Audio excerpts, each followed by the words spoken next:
We need a way to buy beef without the help or permission of the government.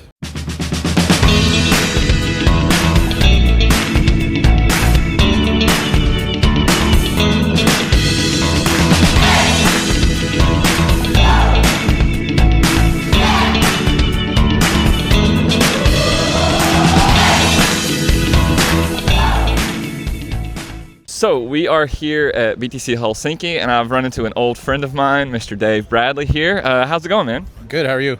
Really good. So you came all the way to Helsinki. What do you think so far? Well, my main complaint about Finland is the lack of air conditioning. Yeah. But it's a beautiful country, and it seems like an awesome event so far. Well, the weather's been quite good for the lack of AC, right? Well, I'm from Canada, Alberta, which is now technically in Canada. But I'm a large person and I run hot, so this is like, yeah, I'm still sweating in this weather. Nice. So you're Canada, right? So that's what I want to kind of talk to you a bit about. Alberta things are happening there, things are changing, and recently you guys had the Bitcoin Rodeo, which I have missed the last 2 years, but I told you I'm definitely coming next year. But tell us a little bit about the Bitcoin scene and where you are. Yeah, Bitcoin in Alberta has always been kind of at the forefront in Canada. We've had a lot of really great, well-known Bitcoiners from our province, and we've got some of the best Bitcoin businesses are headquartered. Bitcoin Well, Bull Bitcoin, Upstream Data, to name a few that people would know. We've got great Bitcoiners like Matex and Steve Barber, BTC Sessions, all from the Calgary area. So we've got a good core of a Bitcoin community, and then it really ties in well with what's going on politically in our region, because we're in the midst of a push for independence, and that's a movement that I think is going to have some legs. And obviously the freedom community crosses over a lot with the Bitcoin community, right? The two groups are really groups of people who've identified the same problem, which is the ever-expanding overreach and abuse of government power. And as Bitcoiners, we obviously feel like we have a solution to that problem, and so we've been reaching out a lot to that independence community, the freedom community, and it's the response has been really great, because those people are like the next natural future Bitcoiners. So we've got a really good push going there, and like you mentioned, we had the Bitcoin Rodeo, which is a conference I put on every June and July in Calgary. We've got the T-shirt here, and right along with that, we run something called the Sats Market. Yeah, that's what I want to talk to you about, because at BTC Prague, I was speaking with Ben, BTC Sessions, for quite a while about it. And he said, the Sats market is a reoccurring kind of, essentially like a farmer's market kind of feel, where you guys get together and locals have goods and things that they provide.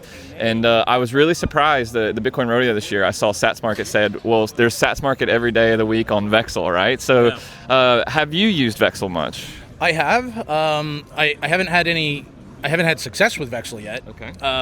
But we're trying to get all the people from the Sats Market on there, because the idea of where the Sats Market came from is really the same thing as Vexel, right? So we see, and we were talking earlier about this crackdown on cash, and the governments of the world are really moving towards financial censorship in a bunch of different ways. We're just starting to see in Canada the first tip of the spear of climate lockdowns. They've actually made it illegal to go in the woods.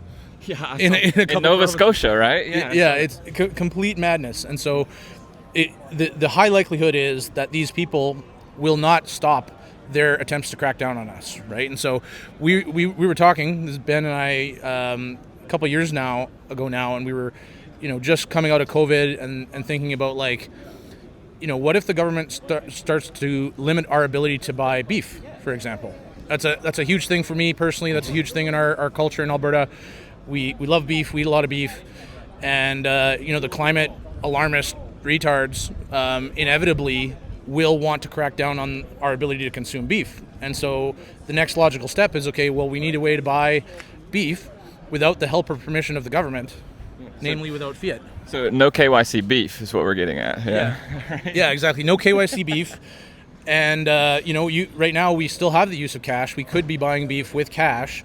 But seeing the likelihood that gets cracked down upon at some point, that's where the idea for the Sats Market came from, is like, hey, we want to put together some vendors selling the stuff that we actually want, and basically orange pill a bunch of people who sell the things that we want, so that we have the ability to transact locally without the need for a government currency, and so hence the sats market sprung from that.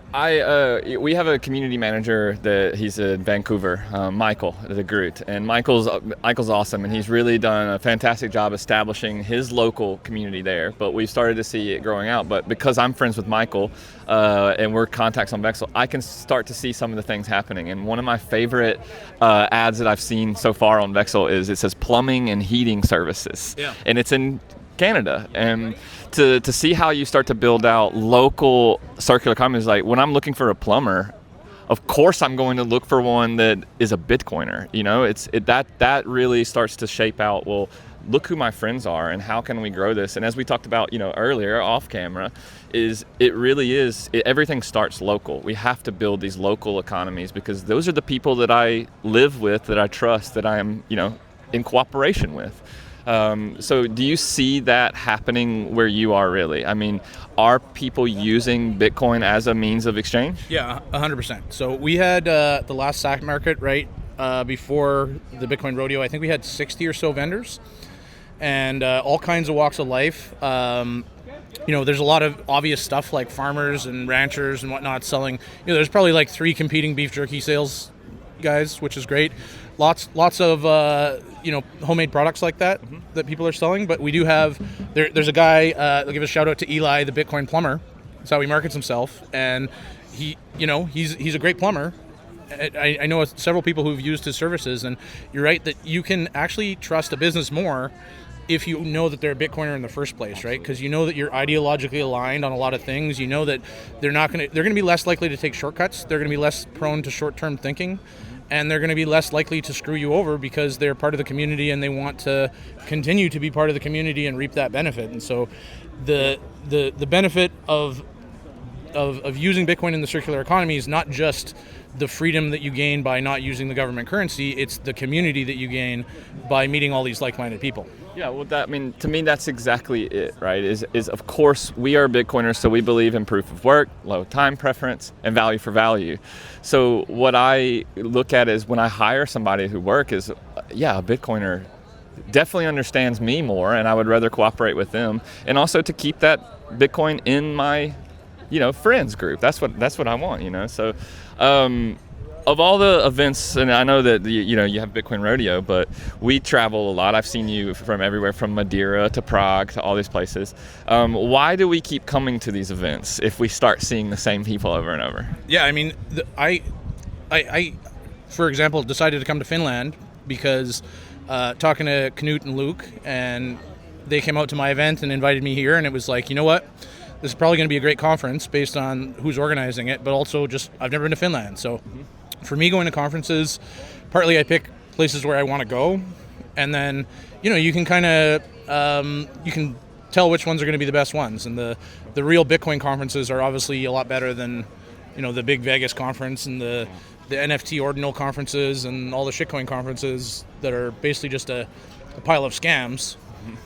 You meet way better people at something like this, right? So that's the real reason. That has been absolutely my experience. I love Prague. Of course, it's my city, so I love having people there and visiting. But there's something to be said about these smaller conferences. And I was talking to Luke last night, and he said that they got the idea in Madeira, and they said, well, why can't we do this where we are? And it really put the thought in my head as well. As I remember when we first launched Vexel, people reached out to us and they said, I don't have any friends. I don't have a Bitcoin community. I said, so start one. And Luke, it was really touching because we made this a reality in a year. And that's kind of what we see is we travel all the time, but you can do it locally. You can start a Bitcoin meetup. You can start a community. You can start a sats market. And now we have tools that we didn't have, 5 years ago, and that's where we are. We're finally getting to the point where we can empower the individual. So yeah, thank you so much, Dave. It's always a pleasure to see you. I see you've run out of grapes, so we'll have to go get you some more of those, but thank you for your time, man. Yeah, thanks for having me.